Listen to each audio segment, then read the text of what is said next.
నమస్కారం. ఇది సంగతికి స్వాగతం. మండుతున్న ఎండలు, ఎండిపోతున్న జలాశయాలు, అడుగంటిన భూగర్భ జలాలు, కరకు కరవుకు తగ్గిపోతున్న దిగుబడులు. దేశవ్యాప్తంగా ఎక్కడ చూసినా ఇదే పరిస్థితి. అన్నింటినీ సరిచేస్తున్నామంటూ ప్రభుత్వ ప్రకటనలు, పట్టించుకోవట్లేదని ప్రతిపక్షాల విమర్శలు. రాజకీయాలు, విశ్లేషణలు పక్కన పెడితే కరువును జయించడానికి వ్యక్తిగతంగా మనమేం చేయలేమా? వర్షాకాలంలో వృధాగా పోతున్న నీటిని భద్రపరిచి మిగిలిన కాలాల్లో పంటలు పండించుకోవడం, భూగర్భ జలమట్టాలు పెంచుకోవడం సాధ్యం కాదా అంటే సాధ్యమే అంటున్నారు వరంగల్ జిల్లా నర్సంపేటకు చెందిన సాధారణ రైతు. వ్యవసాయ క్షేత్రంలోనే చెరువులు తవ్వి చిన్న ఆనకట్ట నిర్మించుకొని బోర్ల అవసరం లేకుండా సిరుల సేద్యం చేస్తున్నాడు. వ్యాపారం వదిలి నేల తల్లిని నమ్ముకొని సమీకృత వ్యవసాయం మొదలుపెట్టిన ఓ సాధారణ రైతు విజయగాథ ఇది.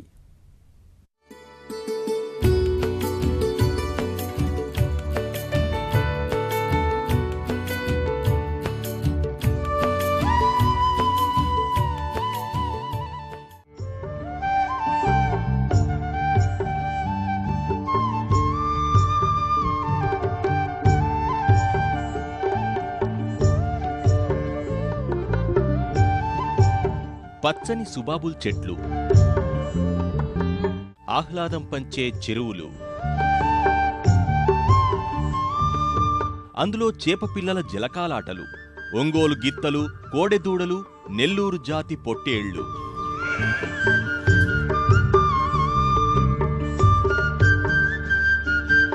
ఇవన్నీ చూసి ఇదేదో వ్యవసాయ పరిశోధన కేంద్రం అనుకుంటే పొరపాటే. ఇవన్నీ కొలువైంది ఓ సామాన్య రైతు వ్యవసాయ క్షేత్రంలో. వ్యాపారం వదిలి సమాజంలో తనకంటూ ప్రత్యేకత ఉండాలని వ్యవసాయం మొదలుపెట్టిన వ్యక్తి బంజరు భూమిలో పండిస్తున్న సిరుల పంట ఇది.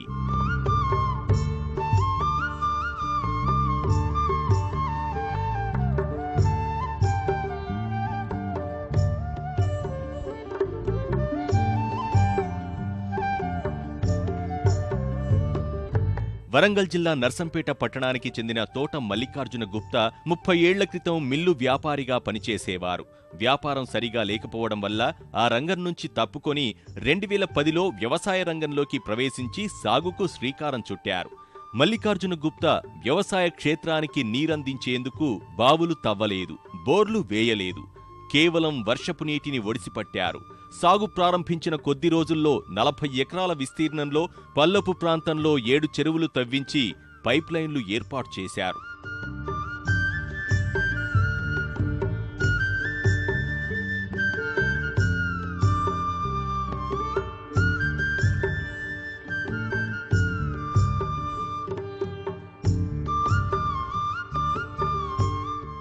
చెరువుల్లోకి వచ్చిన వరద నీరు పెరిగితే బయటకి పంపించేందుకు చిన్న ఆయకట్ట నిర్మించి షటర్లు పెట్టించారు. చెరువుల తవ్వకాల వల్ల జాలువారే భూమిలో నీరు ఎప్పటికప్పుడు ఇంకిపోతూ మంచి సాగు భూమిగా తయారైంది.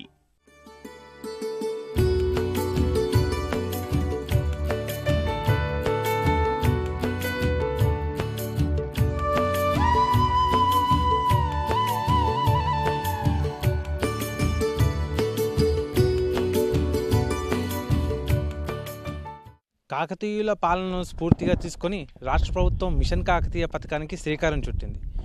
నింగి నుంచి పడుతున్న చినుకుని కాపాడుకునేందుకు ఈ పథకం ద్వారా ముందుకు వెళ్తుంది. అయితే ఒక సామాన్య రైతు మాత్రం తన 100 ఎకరాల భూమిలో ఒక జల సంరక్షణ పథకాన్ని వినూత్నంగా అమలు చేస్తున్నారు. ఆనకట్టల నిర్మాణంతో తన సాగుబడిని ముందుకు తీసుకెళ్తున్నారు. ఇప్పుడు ఆ వ్యవసాయ క్షేత్రంలో ఎటు చూసిన జల సంరక్షణ విధానాలు కళ్ళగడుతున్న పరిస్థితిని చూడొచ్చు. ఊటబావుల తవ్వకంతో పాటు నీటిని చుక్క బొట్టును కూడా వృధా చేయకుండా వాటిని సాగుకు ఉపయోగిస్తున్న తీరును మనం ప్రత్యక్షంగా చూడొచ్చు. ఈ రకంగా ఎక్కడ చూసినా మల్లికార్జున గుప్తా ఆధ్వర్యంలో నడుస్తున్న ఈ వ్యవసాయ క్షేత్రం అంతా కూడా నిండుగా జల సంరక్షణ విధానాలతో నిండిపోయిన పరిస్థితి. దీనివల్ల సంవత్సరం ఏడాది పొడవునా ఇక్కడ పంటల సాగుతున్న పరిస్థితి. ఇప్పుడు మనతో పాటు ఆదర్శ ప్రియులైనటువంటి రైతు మనతో ఉన్నారు. వారిని అడిగి మరిన్ని విషయాలు తెలుసుకుందాం. సార్, మొత్తంగా చెప్పండి, ఈ ఆనకట్ట నిర్మాణం మీ వ్యవసాయ క్షేత్రంలో నిర్మించడానికి ఎందుకు ఆలోచన కలిగింది? సార్, ఈ డ్యామ్ అనేది మాకు హార్ట్ సార్. ఇది ఎందుకొరకంటే పైనుంచి 1000 ఎకరాలలో వచ్చిన వరదను మొత్తం ఈ డ్యామ్ ఆపుకొని పైపుల ద్వారా గ్రావిటీ ప్రకారం చెరువులకు నింపుకుంటాం. 1.5 డే 30 అవర్స్లో ఓన్లీ చెరువులన్నీ నిండిపోతాయి. బ్యాలెన్స్ ఎక్సెస్ వాటర్ మేము అంత కొడితే వర్షపు నీరును 2% కూడా నిల్వ కట్టుకోలేకపోతున్నాం. ఇంకా 400 ఎకరాలు ఇట్లా చెరువులు తవ్వినా కానీ అంత వర్షపు నీరును మనం సేవ్ చేసుకోవచ్చు. అంటే ఇది కట్టుకున్న తర్వాత మాకు ఏమనిపించింది అంటే వర్షపు నీరును మనం ఎంత వృధాగా చేసుకుంటున్నాం అనేది మాకు అనుభవపూర్తిగా మేము నేర్చుకున్నాం. కాబట్టి నేను రైతులకు కానీ పాలకులకు కానీ రిక్వెస్ట్ చేసేదంటే మా ప్రాంతంకి వచ్చి మీ ఇంజనీర్లు పంపించినట్టంటే మీకు ప్రాక్టికల్గా మేము చూపెడతాం మేము అనుభవించింది సక్సెస్ స్టోరీని. వర్షపు నీరును చాలా వేస్ట్ చేసుకుంటున్నాం. పల్లపు ప్రాంతాలన్నీ ప్రభుత్వం వారు రైతుల నుంచి డబ్బులు కట్టి సేకరించి ఆ పల్ల ప్రాంతాలు 50 ఎకరాలు 100 ఎకరాలు 10 ఎకరాలు ఎన్ని ఉంటే ఆ నీళ్ళకు భూగర్భంలో కనుక నీళ్ళు దాచిపెట్టినట్టంటే సముద్రపు వాటర్ మొత్తం భూమిలో గర్భంలో ఉండి చుట్టుపక్కల 3 కిలోమీటర్ల వరకు 4 కిలోమీటర్ల వరకు రైతులకు మొత్తం బాయిలు బోర్లు రీఛార్జ్ అయిపోయి నీటి కొరత లేకుండా వ్యవసాయం చేసుకోవచ్చు అన్నది మేము ఛాలెంజ్గా నిరూపించాము, అనుభవిస్తున్నాం.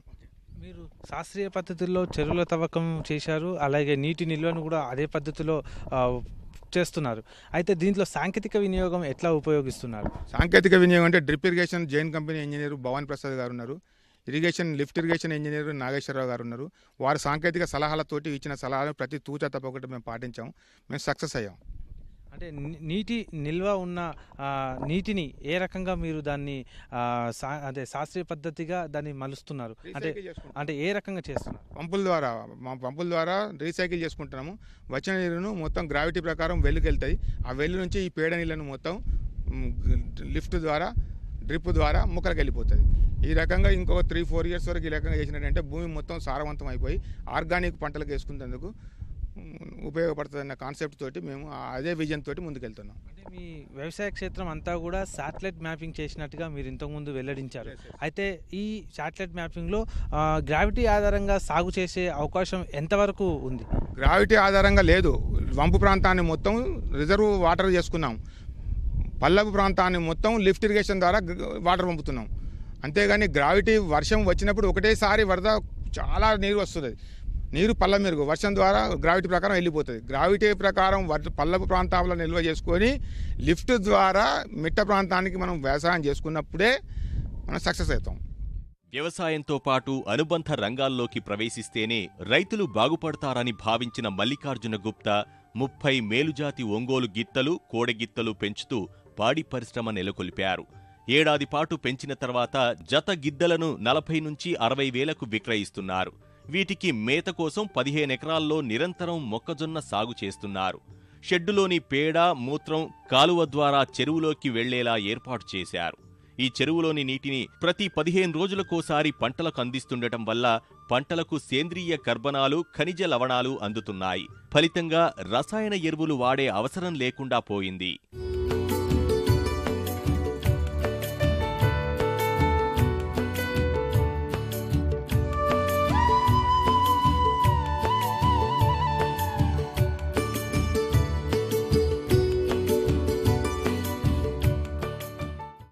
వ్యవసాయం చేయాలంటే పాడి పంటలు ఉంటేనే మనకు వ్యవసాయం బాగా మొక్క రెసిస్టెన్స్ పవర్ ఉండి రోగనిరోధక శక్తి ఉండి బాగా గ్రోత్ వస్తుంది. ఆ ఉద్దేశంతో ఇంటిగ్రేటెడ్ ఫామ్గా చేయాలని అనుకున్నాము. దాని అనుబంధంగానే ఒంగోలు నెంబర్ 1 బ్రీడ్స్ కౌసు తీసుకొచ్చాము. ఒక 25 తీసుకొచ్చాము. మళ్ళీ 25 పిల్లలు వచ్చినాయి, 50 వచ్చినాయి. ఈ కౌసు మొత్తము వీటి పేడ, మూత్రము గ్రావిటీగా చెరువుకి వెళ్ళిపోయి ఆ చెరువులో తయారైన గ్లూకోజ్ వాటర్ను వెల్లుకు అనుబంధంగా తీసుకొచ్చి వెల్ నుంచి ఇంటిగ్రేటెడ్గా మొక్కకు ఇస్తున్నాం. దీనివల్ల మొక్కలు గ్రోతింగ్ వస్తున్నది. రోగనిరోధక శక్తి తగ్గిపోయి గ్రోతింగ్ బాగా వచ్చి ఇంప్రూవ్మెంట్ ఇప్పుడే బాగా గ్రోతింగ్ అవుపడి 4 సంవత్సరాల గ్రోత్ 2.5 సంవత్సరాలకే వచ్చేస్తున్నది. మీ జంతుజాల పెంపకం మీద ఉన్న మీ దృష్టి అంతా కూడా కేవలం వ్యవసాయ అనుబంధానికి ఉపయోగించుకోవడం కోసమేనా, లేకపోతే వీటి నుంచి కూడా లాభాలు గడించడం ఒక లక్ష్యమా? లేదు, వ్యవసాయ అనుబంధంగా వ్యవసాయానికి రెసిస్టెన్స్ పవర్ పెంచి ఆదాయం రావాలి. వీటి మేల్స్ను దూడలను రైతులకు అమ్ముకుంటాము. అదే ఆదాయం వీటి పాలను మొత్తం దూడలకే ఇచ్చేస్తాం. ఆ దూడలు 4 నెలలనే మాకు ఒక జతకు 40,000 చొప్పున రైతులకు ఇచ్చేస్తున్నాం. ఇది మంచి నెంబర్ 1 ఒంగోలు జాతి బ్రీడ్ కావడం వల్లనే ఆ రకంగా చేశాము. మూత్రము పేడను మొత్తం ఉపయోగించుకుంటున్నాము. రాబోయే రోజులలో ఈ మూత్రాన్ని కూడా పెస్టిసైడ్కు తయారు చేసేందుకు ఆర్గానిక్గా తయారు చేసేందుకు కూడా మేము ప్లానింగ్ చేస్తున్నాం. దాన్ని పెస్టిసైడ్ మెడిసిన్గా తయారు చేసి కూడా రైతులకు అందుబాటులో ఉంచాలని చెప్పి ప్లానింగ్ తోటి మేము దీన్ని ఏర్పాటు చేసుకున్నాం. ఈ సువిశాలమైన వ్యవసాయ క్షేత్రంలో పాడి పంటలు కొదవలేని పరిస్థితి కనిపిస్తోంది. చాలా అద్భుతంగా ఈ జంతుజాల విస్తరణ కూడా కనిపిస్తోంది. అయితే వీటిని పెంపకంలో దాగి ఉన్న రిస్క్ ఎట్లా ఉంది? పెంపకంలో చాలా సమస్యలు ఉన్నాయి. రేపు గ్రామాలలో కష్టపడి పనిచేసే వ్యక్తులు ఎవరు అవపడటం లేదు, డెడికేటెడ్గా లేరు, కమిట్మెంట్గా లేరు. అవన్నిటి కూడా మేము సమస్యలతో ఇబ్బంది పడుకుంటూ కొంతమంది వాళ్ళను మా కాన్సెప్ట్ నచ్చిన వాళ్ళని తీసుకొని వాళ్ళకు రెసిడెన్స్ పాలు, వసతులు, కరెంటు, టీవీ అన్ని ఏర్పాట్లు చేసేసుకొని వాళ్ళతోటే మేము లిమిటెడ్గా పనిచేస్తున్నాం. మిల్క్ కాన్సెప్ట్ కావాలంటే చాలామంది లేబర్ కావాలి. ఇక గ్రామాల్లో మొత్తం గ్రామాలన్నీ వదిలిపెట్టిపోయి పట్టణాలకు వలసపోతున్నారు. దానికి కారణాలు ఏంటనేది పాలకులే వ్యవసాయం చేస్తేనే రైతుల సమస్యలు తెలుస్తాయి. రైతుగా జీవించినప్పుడే రైతు సమస్యలు తెలుస్తాయి. అవి పాలకులకు తెలిసిన తర్వాతనే దానికి నివారణ ఉపాయాలు తెలుస్తాయి అని నా అభిప్రాయం. ఈ పశువుల పెంపకం విషయంలో చూస్తే రైతులందరూ కూడా దిగాలు చెందుతున్నారు. చాలామంది తమ పశువుల్ని అమ్ముకుంటున్నారు పశుఘర్షణ లేదని. కానీ మీ వ్యవసాయ క్షేత్రంలో చూస్తే పదుల సంఖ్యలో పశువుల్ని మీరు పెంపకం చేస్తున్నారు. అయితే పశుఘర్షణకి మీ కొరత ఎట్లా తీర్చుకుంటున్నారు? ఒక ఇద్దరు మనుషులను చాదడం, బతికించడం చాలా ఈజీ. ఒక ఆవును పోషించడం చాలా కష్టం. మనం ఏ రకంగా అయితే 3 సార్లు 4 సార్లు ఏ రకంగా ఆహారం తింటున్నామో ప్రతి లైవ్ స్టాక్కు, ప్రతి ఆవుకు రోజుకు 40 కిలోల మేత, నీరు, పోషకమైన ఆహారము, దాన్ని పేడ తీయడం, డ్రెస్సింగ్ చేయడం ఈ రకంగా చేస్తేనే ఆవు లైవ్ అవుతుంది. అందుకొరకే ఈ భరించలేకనే, మేతను పోషించలేకనే అందరూ అమ్ముకుంటున్నారు. పచ్చి మేత కావాలి, దాని పచ్చి మేత మీద కాన్సన్ట్రేషన్ లేదు, వాళ్ళు పెంచడం లేదు. వట్టిగా దేశం మీద వదిలిపెడుతున్నారు. అంటే ఎక్కడ మేత ఉంటుంది, అన్ని పంటలు ఉంటాయి కాబట్టి మేతకు అవకాశం లేదు కాబట్టి జంతువులందరినీ అమ్మేసుకుంటూ కాలయాపన చేస్తున్నారు. అది తప్పు. పాడి లేకుండా పంట ఉండదు. పాడి ఉంటేనే పంట. పాడి పంట ఉన్నప్పుడే మనకు ఆదాయం అనేది ఆవు మీద ఆదాయం వస్తుంది. రోజు ఖర్చుల వరకు ఆదాయం మీదకి వెళ్తుంది. పంట మీద సంవత్సరానికి ఆదాయం వస్తుంది. ఈ రకంగా మన మోదీ గారి ప్రభుత్వం కూడా దీని మీద చాలా శ్రద్ధ చేసుకొని దీని మీద మంచి కాన్సెప్ట్ తీసుకొని మొన్న ఒక ఆర్టికల్ కూడా రాశారు. దాని కనుక ఇంప్లిమెంట్ చేసినట్టయితే మళ్ళీ పట్టణాల నుంచి గ్రామాలకు వలస వచ్చి ఆదాయం వచ్చినప్పుడే గ్రామాలకు వచ్చి మళ్ళీ ఇలాంటి అనుబంధ వ్యవసాయాలకు ముందుకు వస్తారని చెప్పి నా అభిప్రాయం. ఈ సేంద్రియ వ్యవసాయం మీద మీరు ఎక్కువ దృష్టి పెట్టినట్టుగా కనిపిస్తుంది. అయితే బయట రైతాంగం మొత్తం కూడా ఎరువుల వాడకంతోనే పంట ఉత్పత్తిని సాధిస్తుంది. అయితే మీరు ఈ సేంద్రియ వ్యవసాయం ద్వారా ఎలాంటి లాభాలు గడిస్తున్నారు? మీకు వస్తున్న లాభాలు ఎట్లా ఉన్నాయి? సార్, ఇప్పుడు లాభాల విషయం ముఖ్యం కాదు. ఇప్పుడు ఇక్కడ సమాజం గుడంబదాగి మనిషి ఎట్లయితే పొల్యూట్ అయిపోయిందో భూమిని కెమికల్ పదార్థాలు వేసేసి పొల్యూట్ చేశారు. దాని నుంచి కన్వర్షన్ చేయాలంటే ప్రభుత్వం కూడా దానికి సలహాలు చెప్తుంది, కానీ రైతులు పాటించడం లేదు. పాడి తీసుకొని సేంద్రియ వ్యవసాయం చేసినప్పుడే మొక్కకు రెసిస్టెన్స్ పవర్ వస్తుంది. అలాంటి ఆహారం మన మనుషులు తిన్నప్పుడే ఆరోగ్యంగా ఉంటాం. ఈ ఆరోగ్యం మనం ఈ రోగాల బాటలో పట్టాం. ఈ కెమికల్ పదార్థాలు వాడడం వల్లనే మనుషులందరూ మొత్తం రోగానికి బాధితులైపోయి డాక్టర్లకు, హాస్పిటళ్లకు ఇబ్బంది పడుకుంటూ కొత్త రోగాలను కొని తెచ్చుకుంటున్నారు. కాబట్టి రాబోయే రోజులలో ఈ కెమికల్ పదార్థాలు మొత్తం నిషేధించి ఆర్గానిక్ ఉత్పత్తులు తింటేనే ఈ మానవ జాతి అందరూ ఆరోగ్యంగా, సంతోషంగా, ఆనందంగా ఉంటారు అని నా అభిప్రాయం. భవిష్యత్తులో ఇంకా 3-4 ఇయర్స్ తర్వాత దీన్ని మొత్తం ఆర్గానిక్ క్షేత్రంగా చేసేసి ఆర్గానిక్ వెజిటేబుల్స్ పండించి ఈనాడు పేపర్ ఇంటింటికి ఎట్లయితే వేస్తున్నారో ప్యాకెట్స్ మారిగా ఆరోగ్యమైన ఆహారము ప్రజలకు అందించాలన్న కోరికతోటి, ఆ టార్గెట్ తోటి మేము ముందుకెళ్తున్నాం. స్వయం కృషి ప్రేరణా కేంద్రం జల సంరక్షణ, పాడి పంటలు, పర్యావరణ పరిరక్షణ, సేంద్రియ వ్యవసాయం, జలచరాల ఆవాసం ఇన్ని అంశాల కోసం ఒకటే చోట మల్లికార్జున గుప్తా శ్రమించి తీర్చిదిద్దినదే సమీకృత వ్యవసాయ క్షేత్రం. మనిషికి అసలు ఆస్తి డబ్బు కాదు, మంచి ఆలోచనలంటూ వాటికి ప్రతిరూపంగా అభివృద్ధి చేసిన ఆధునిక సాగుబడి నేర్చుకోవాలే కానీ మరెన్నో పాఠాలు. శ్రమించే గుణం గల కార్యకర్తకు ప్రకృతి అన్ని విధాలా సహకరిస్తుంది అనేది ఆయన మరో ప్రగాఢ నమ్మకం.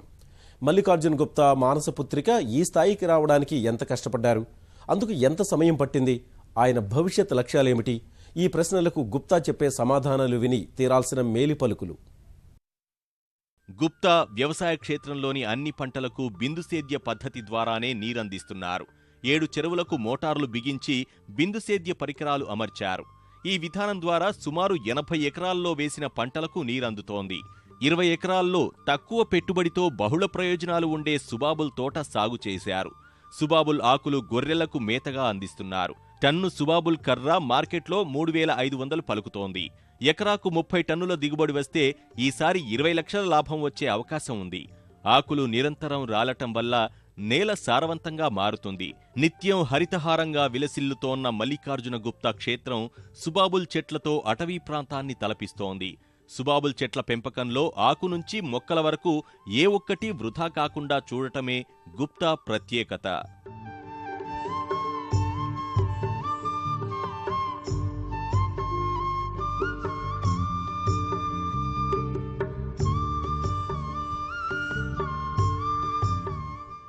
సార్ మొత్తంగా ఇక్కడ సుబాబులు పెంచడానికి ముఖ్య ఉద్దేశం ఏంటి సార్?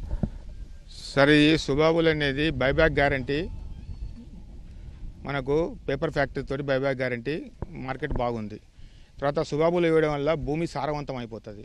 సుబాబులు వేయడం వల్ల ప్రతి 2.5 సంవత్సరాలకు కర్రతోటి మనకు ఎకరానికి 50 నుంచి 60 వేల ఆదాయం వస్తుంది. ఈ ఆకు వలము మాకు ఆ గొర్రెలు ఆవులకు ఆహారంగా పెడతాం. దీనివల్ల భూమి కూడా సారవంతమైపోయి ఆర్గానిక్ అయిపోతుంది. ఈ 3 పంటలు తీసేసిన తర్వాత ఈ భూమిలో ఆర్గానిక్ వెజిటేబుల్స్ పండించుకొని ఈ ప్రజలకు ఆర్గానిక్ ఉత్పత్తులు ఛాలెంజ్, ఇది ఆర్గానిక్ కాదని ప్రూఫ్ చేసిన వాళ్ళకు 10,000 గిఫ్ట్ ప్రూవ్ చేసిన వాళ్ళకు అనే ఛాలెంజింగ్గా మనం ఆర్గానిక్ ఉత్పత్తులు చేసేసి ఆరోగ్యమైన ఆహారము ఆర్గానిక్ ఉత్పత్తులు ప్రజలకు అందుబాటులో ఉంచేందుకు ఇంకొక 5-6 సంవత్సరాల తర్వాత అదే టార్గెట్ తోటి మేము ఈ సుబాబులు పెట్టాము. భూమి చూడండి, ఈ లాస్ట్ 2.5 years ఇప్పటికి బాగా సారవంతం అయిపోయింది. ఇంకా 3 crops ఇంట్లో వెళ్ళాలి. 3 crops తర్వాత అసలు జీరో కెమికల్ తోటి మనకు ఉత్పత్తులు పండుతాయి నాకు నమ్మకం కలిగింది. పండుతున్నాయి. మనకు ఆ నాటు ఆవులు, ఒంగోలు ఆవులను తీసుకొచ్చాము. ఆ మూత్రము పేడతో దీనికి ఇవ్వడం వల్ల 4 సంవత్సరాల గ్రోత్ 2.5 సంవత్సరాలకు వచ్చేసింది. ఇప్పుడు 2.5 సంవత్సరాలకు మనకు ఎకరానికి 60,000 రూపాయలు ఆదాయం కూడా వస్తున్నది. ఇది చాలా బాగా అనిపిస్తున్నది. ప్రతి రైతుకు 1 ఎకరం ఇది, 1 ఎకరము మన అది ఎర్రచందనము, 1 ఎకరము కూరగాయలు, పాడి పంట, ఇట్లా అనుబంధంగా 4 గంక ప్రోత్సహించి ప్రతి మండలంలో కనీసం ఒక 5 రైతులకైనా కానీ ప్రోత్సాహం ఇచ్చినట్టే వాళ్ళని చూసుకొని మిగతా రైతులన్నా ఉత్సాహపరిచేందుకు ముందుకు పోయేందుకు అవకాశం ఉంటుంది. కాబట్టి మన ప్రభుత్వానికి కూడా నేను విన్నపించేది ఏంటంటే ఈ రకంగా షార్ట్ టర్మ్ డ్యూరేషన్లో ఇన్కమ్, లాంగ్ టర్మ్ డ్యూరేషన్లో ఈ రకంగా చూసుకుంటే భూమి కూడా ఆరోగ్యంగా ఉంటుంది, మనుషులు కూడా ఆరోగ్యంగా ఉంటారు అన్న ఉద్దేశంతో ఈ కాన్సెప్ట్ మేము టేకప్ చేశాము. అంటే మీరు ఈ సుబాబుల పెంపకంతో చాలా లాభాలు గడిస్తున్నారని చెప్తున్నారు కదా, అంటే దీనికి మార్కెటింగ్ అవకాశాలు ఎట్లా ఉన్నాయి? మార్కెటింగ్ అవకాశాలు వెరీ డిమాండ్. డబ్బులు కట్టెత్తుకపోతున్నారు. చూడండి, మాకు లారీ లోడ్ అవుతున్నది. అతను 2.5 lakhs ఇచ్చాడు. ఇచ్చినాకనే మేము సరుకు డెలివరీ చేస్తున్నాం. సార్ డబ్బులు కట్టినాకనే తీసుకుపోవాలి సరుకు. ఏ ప్రోడక్ట్ అన్న రైతుకు ఇంటి ముంగ డబ్బు కట్టేది ఉందా? ఆ ప్రోడక్ట్ మంచి డిమాండ్ ఉంది కాబట్టి మనం పెంచుకోవడం వల్ల నష్టం లేదు, గ్యారంటీ ఉన్నది, బైబ్యాక్ కూడా అవసరం లేదు. ఒకరు కాకపోతే ఒకరు ఎవరైనా డబ్బులు మన ఇంటికాడ ఇచ్చి తీసుకుపోయేందుకు రెడీగా ఉన్నారు బయర్స్. 12 మంది భాగస్వాములతో ఏర్పాటు చేసిన ఈ సమీకృత వ్యవసాయ క్షేత్రం 130 ఎకరాల్లో విస్తరించింది. క్షేత్రంలో 7 చెరువుల ద్వారా భూగర్భ జలాలు పెంచుతుండటం వల్ల చుట్టుపక్కల గ్రామస్తులకు ఎంతో మేలు కలుగుతుంది. భూగర్భ జలాలు కాపాడుతూ, వర్షపు నీరు సంరక్షిస్తూ పర్యావరణ పరిరక్షణకు పెద్దపీట వేస్తున్నారు. పంటలు, జీవజాలం, పశుపోషణపై మమకారంతో వ్యవసాయ కేంద్రాన్ని పరిశోధన కేంద్రంగా మార్చుకున్నారు. సేంద్రియ పద్ధతిలో వ్యవసాయం చేస్తూ అనుబంధ వ్యవసాయంలో పశు, జలచరాల పెంపకంలోనూ ఆసక్తి చూపుతూ అందరికీ స్ఫూర్తిగా నిలుస్తున్నారు.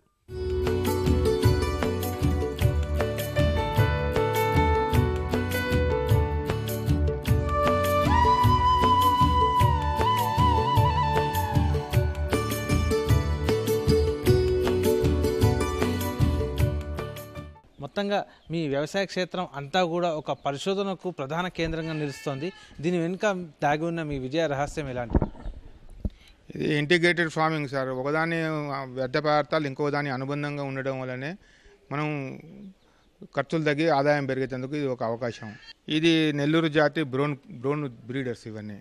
ఈ గొర్రెల పెంపకం, ఈ గొర్రెల మలమూత్రాలు, ఆవుల మలమూత్రాలు మొత్తం చెరువుకు పోవడం వల్ల వీటి మీద సంవత్సరానికి ఆదాయం వస్తున్నది, చేపల మీద సంవత్సరానికి ఆదాయం వస్తున్నది, అక్కడ నుంచి వృక్షాలకు పోతుంటుంది. ఈ రకంగా ఇంటిగ్రేటెడ్గా ఆదాయం రావడం వల్లనే మనం లోన్స్ రీపేమెంట్ చేయగలుగుతున్నాం. ఈ సమీకృత వ్యవసాయం చేయాలన్న ఆలోచన మీకు ఎక్కడి నుంచి పుట్టింది? ప్రకృతి సహజసిద్ధంగా ఉన్న నీరు మనకి ఇక్కడ పుష్కలంగా మనకు కాన్ఫిడెన్స్ వచ్చినాకనే ఒకదానికొకటి అనుబంధంగా ప్రాక్టికల్గా చేసుకుంటూ పోతున్నాం తప్ప దీనికి ఇట్లా ముందుగా ప్లానింగ్ అనేది ఏం లేదు. దీనికి స్టేట్ బ్యాంక్ ఆఫ్ హైదరాబాద్ వారు ఆర్థిక సాయం నీడ్ బేసిస్ ఇవ్వడం వల్లనే మేము ముందుకు వెళ్ళడం జరిగింది. వ్యర్థాల నిర్వహణ సక్రమంగా ఉంటే అనేక ప్రయోజనాలు కలిగించవచ్చు అన్న ఆలోచనకు మీ శ్రీకారం చుట్టారు. దాని నుంచి ఎన్నో సత్ఫలితాలు సాధిస్తున్నారు. అంటే ఇంతకుముందు విజయాలు ఏమైనా మీకు స్ఫూర్తినిచ్చాయా?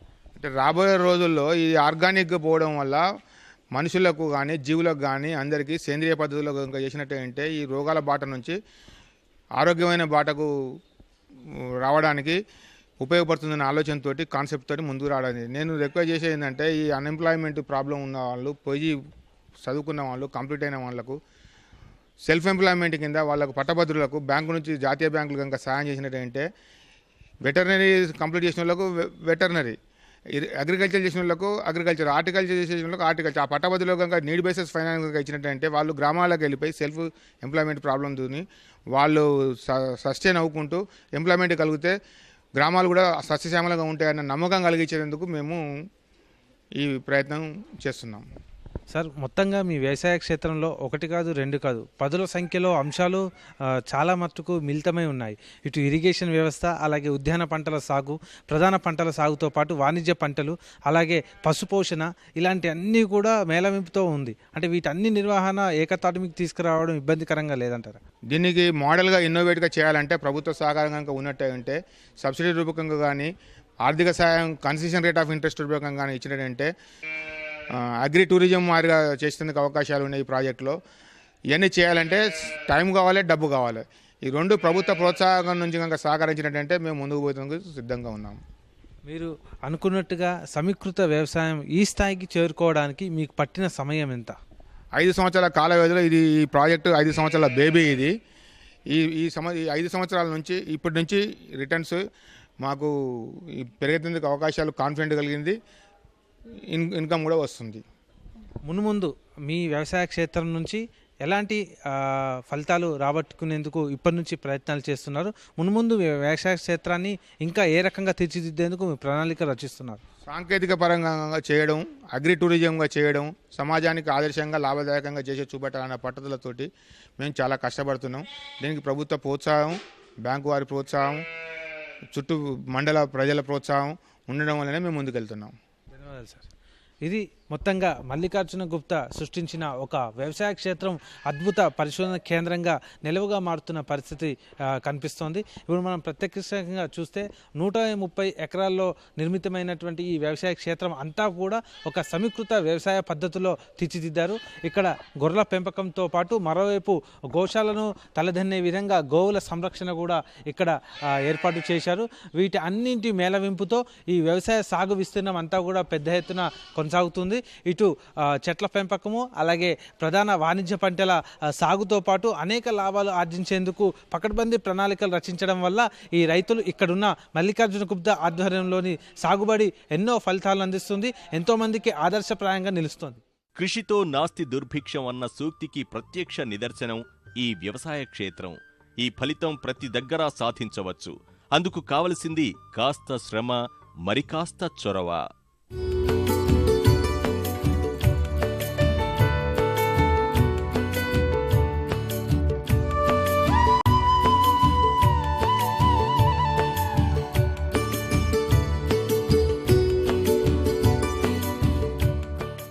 ఆధునిక సమాజంలో వ్యవసాయం చేయడం అంటే చాలా పెద్ద భారంగా పరిగణిస్తుంటారు. కానీ ఇప్పటి పరిస్థితుల్లో అందివచ్చిన అవకాశాన్ని సద్వినియోగం చేసుకుంటూ ముందుకు సాగుతున్నారు వరంగల్ జిల్లాకు చెందిన మల్లికార్జున గుప్తా. ఈయన సాధిస్తున్న విజయాలు చాలామందికి ఆదర్శప్రాయంగా మారుతున్నాయి. వ్యవసాయ పరిశోధనలకు నెలవుగా మారుతుంది. 130 ఎకరాల స్థలంలో తాను చేస్తున్న సాగుబడి ఎంతోమందికి స్ఫూర్తివంతంగా నిలుస్తోంది. కెమెరామెన్ వెంకట్తో రమేష్, ఈటీవీ న్యూస్, వరంగల్.